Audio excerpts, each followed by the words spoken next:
Good morning, Mets fans, and welcome to a chipper Friday edition of Driving with Mr. Met. Yes, it's chipper because the Mets are playing so well I can't help but to be happy.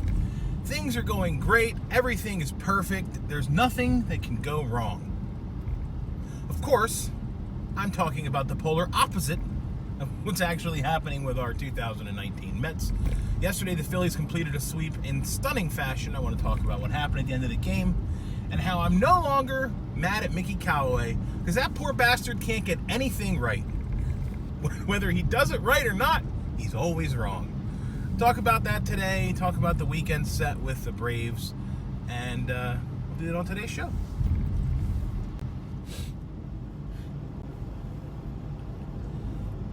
Mike Francesa yesterday really summed it up perfectly. For being a non-Mets fan, Francesa's on-air reaction to the blown save was priceless. And, I mean, I honestly, my dad called it in the top of the ninth inning, right after Frazier hit his go-ahead home run. One of the most clutch performances you can possibly have for a team that is literally free-falling without a harness. Todd Frazier grabs the guys and says, we ain't going down like that, boys. I got you. 2-run homer, get an insurance run. It's a 3-1 lead. My dad texts me almost immediately after the home run and says, great, now we can watch Diaz blow it. And I wrote back and I'm like, yep, you're right. And sure enough, within 7 minutes, the lead was gone. The Phillies won. Mets lost. And how in the holy hell can anybody blame Mickey Callaway for what happened yesterday? I've been very critical of late of Mickey Callaway, of his quick hooks and hooks that aren't quick enough, and getting those things kind of backwards. And of course, you know, it's easy for us to sit here after the fact and say, well, you should have done this, you shouldn't have done that, that was a mistake. You know, it's a lot easier to do that after what happens, as opposed to, you know, before it happens. And I always talk about him trying to be a little bit more reactive. I mean, dude, the last 2 games, he pushed the right buttons. He really did. He really, really did.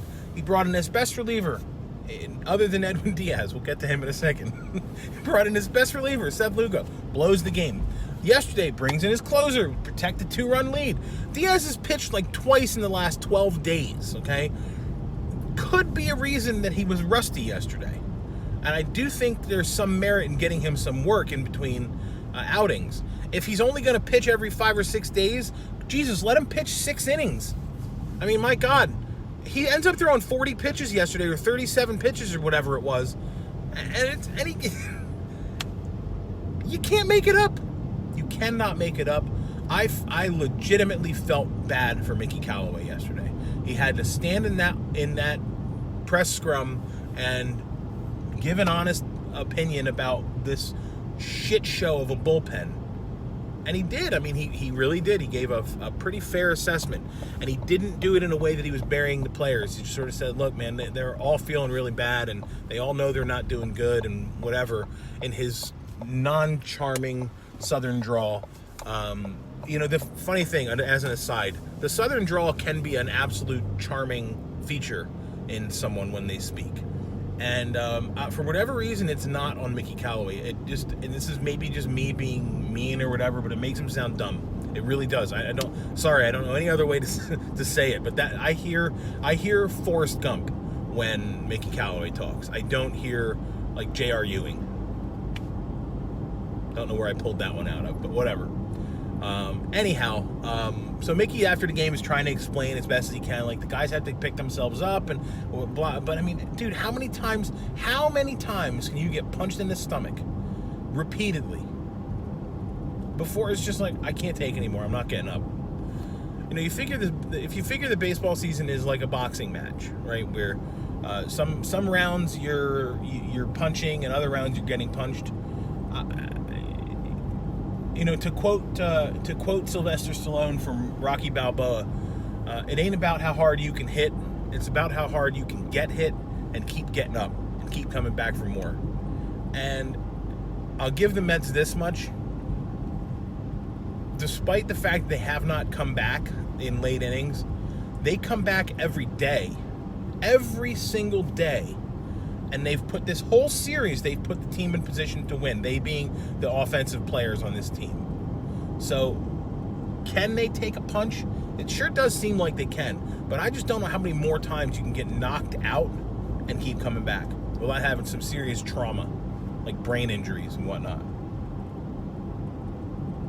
What more can we say? I mean, really. Zach Wheeler, yesterday I said Zach Wheeler before the game, the only chance Mets have at winning this game is if Zach Wheeler pitches a complete game. I was probably right about that. But you got to give the Phillies a ton of credit because they really, really battled Wheeler. And in Wheeler's credit, he did not let that affect him. Yes, his pitch count was high, but he kept the Phillies off the board until Bryce Harper hit that solo home run to center field.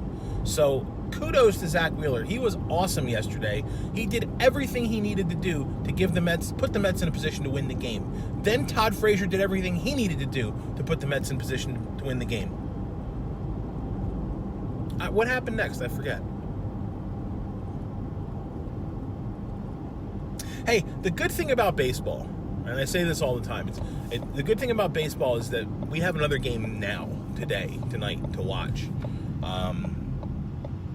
So we don't have to sit and wallow in this loss for very long. You know, we have another game to play and to watch and to enjoy. And you know, this weekend is the 69 World Series celebration, 50th anniversary.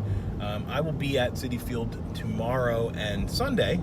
Don't know why I'm still going, but I am. I was texting my brother last night, and we were sort of like, well, why are we going to see this team? What are we going to do? And I said, you know, don't be surprised if the Mets end up sweeping the Braves. I have a hunch that they're going to sweep the Braves. I don't know why I feel like that. They're probably not going to, but I just feel like there might be something that clicks somewhere here. So don't be completely shocked if when I come back on Monday, well, actually, I'll get to that in a second. When I come back next week, that the Mets have swept the Braves. Really, I mean it. I just have a gut feeling on that.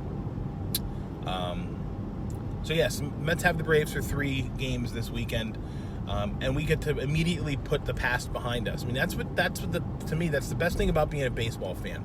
Yes, it is a grind, right? You have a game every night. You have an off day every other week or so, maybe if you're lucky.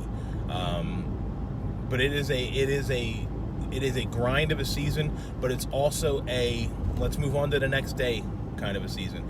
I have a good friend who's a football fan, and he's a Giants fan. He also likes the Mets, but football is his sport, and he lives and breathes and dies by the New York Football Giants. And I always tell him, like, I feel bad when the Giants get hammered and just have to suffer a terrible loss, because you have to just deal with that all week, the whole week, with no redemption, no nothing. You're watching replays of it 17 times, which I'll admit I have done for certain plays in Mets history, like the Luis Castillo pop-up. I can't tell you how many times in a row I rewound that to watch it because I couldn't believe that I saw it. But, you know, the football thing is like every week you have one chance. And if you lose, you've got to wait 6 more days. And God forbid you have an off day in football, you got to wait 13 days for another chance to get the bad taste out of your mouth. That's the thing about baseball. You can turn things around very, very quickly. And so I'm hoping that's the case tonight.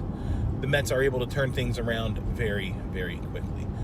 Good news is that Noah Syndergaard will be back off the injured list on Sunday. He will make the start Sunday night, so that'll be fun.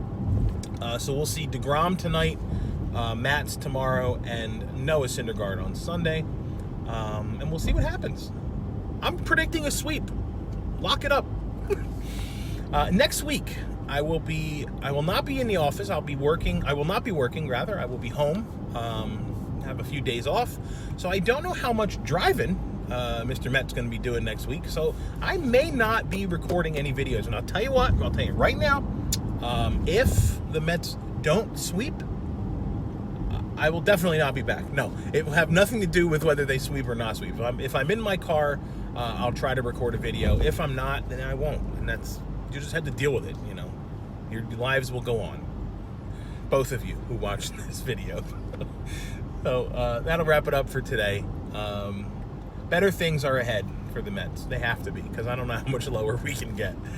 Until whenever I come back, whether it be someday next week or the 8th of July, I'll talk with you then. I appreciate you watching. Follow me on Twitter at Mr_Met. And as always, let's go Mets.